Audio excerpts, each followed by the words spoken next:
출애굽기 39장 말씀 나누겠습니다. 39장은 제사장의 옷과 성막의 준공검사에 대해서 기록하고 있습니다. 제사장의 옷에 대해서는 28장에서 이미 나눈 바가 있죠. 그것을 참고하시면 좋을 것 같습니다. 2절부터 8절까지에는 에봇에 대해서 설명하고 있습니다. 에봇은 금실과 청색, 자색, 홍색 실, 그리고 가늘게 꼰 배실로 정교하게 만들어진 제사장이 가장 바깥쪽에 입는 옷입니다.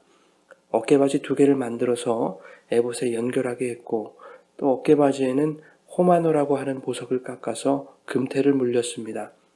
그것에 이스라엘 12지파의 이름을 새겨서 어깨바지 한쪽에 각각 6개씩을 달았습니다. 이것은 제사장이 하나님 앞에 나아갈 때 항상 자신의 어깨에 이스라엘 12지파를 짊어지고 나아가야 된다라는 것을 의미하는 것이지요. 에봇에는 흉패를 만들어서 붙이도록 그렇게 했는데, 이 흉패에는 4줄로 해서 한 줄에 각각 3개씩의 보석을 달았습니다. 총 12개의 보석이 흉패에 달리는 것이죠.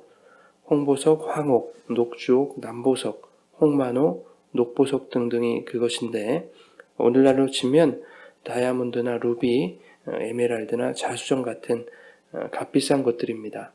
이 보석들 또한 이스라엘의 12지파를 상징하는 것이지요. 제사장이 하나님 앞에 나아갈 때 자신의 가슴에 이스라엘 12지파를 품고 나아가야 하는 것입니다. 이처럼 하나님은 제사장의 의복을 통해서도 예수 그리스도에 대해서 설명하고 계시는 것이지요. 우리의 영원하신 대제사장 예수 그리스도께서 우리를 불쌍히 여기셔서 당신의 마음에 우리를 품으시고 또 우리들의 죄를 당신의 어깨에 짊어지시고 십자가로 향하시는 것을 보여주고 있는 것입니다.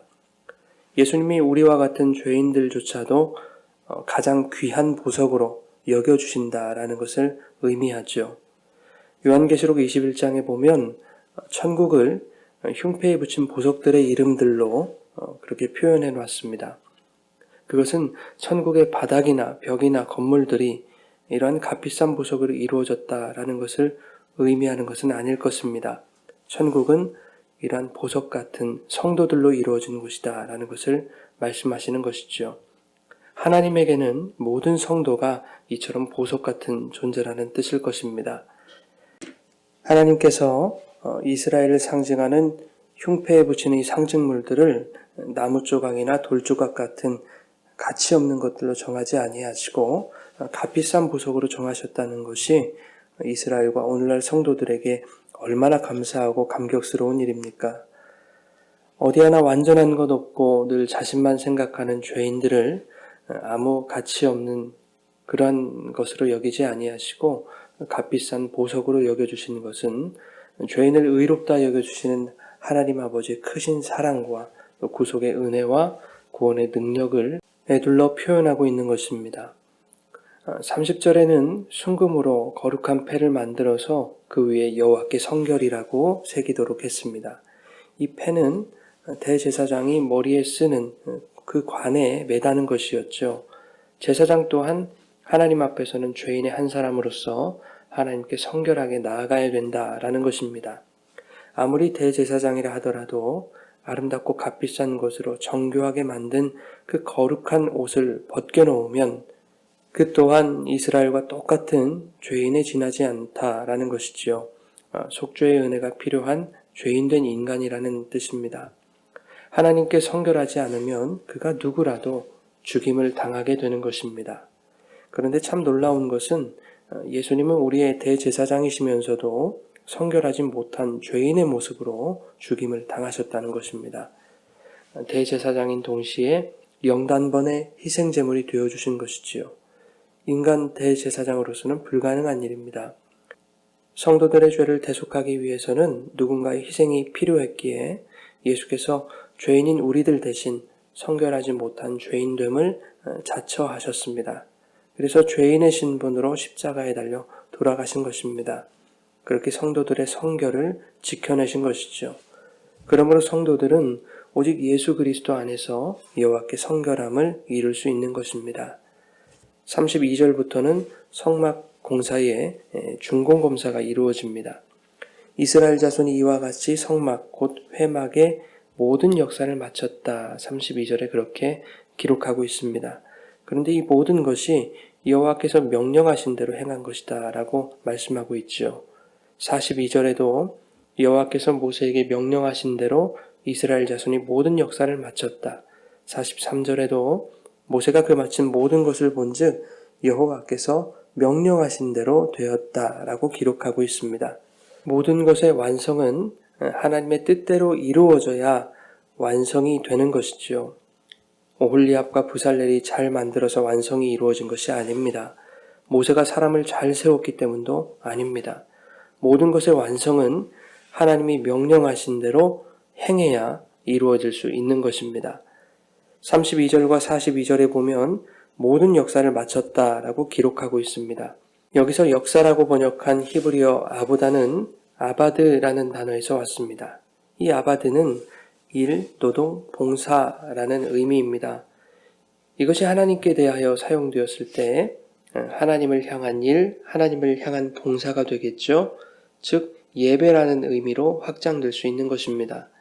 성막을 만드는 일이 하나님에 대한 예배였다는 뜻입니다. 창세기 2장 15절에 보게 되면 여호와 하나님이 그 사람을 이끌어 에덴 동산에 두어 그것을 경작하며 지키게 하셨다라고 말씀합니다. 여기서 경작하다라는 말이 바로 아바드라는 단어이죠. 섬기다, 일하다, 봉사하다라는 뜻입니다. 즉 이 말씀에서도 하나님이 인간에게 명하신 그 경작, 그 일, 그 노동은 바로 하나님을 향한 예배라는 것을 말씀하고 있는 것이죠. 여러분, 우리가 하나님을 섬기고 또 교회를 섬긴다고 말합니다. 그리고 하나님의 일을 감당한다고 표현합니다. 그 모든 말들과 표현 속에는 하나님을 예배한다는 의미가 들어있는 것이죠. 하나님을 향한 예배가 이루어지는 것, 예배가 완성되는 것은 나의 행함이나 나의 노력이나 나의 열심으로 이루어지는 것이 아닙니다. 나의 뜻과 나의 생각과 나의 계획으로 완성되어지는 것도 아닙니다. 아무리 예배를 잘 기획하고 계획해도 그리고 기획한 대로 최선을 다해 열심과 열정으로 예배를 드린다 할지라도 그 속에 하나님의 뜻이 없다면 그것은 이벤트에 불과한 것이죠. 이스라엘이 성막을 건축하는 것은 하나님을 예배하는 것이었습니다.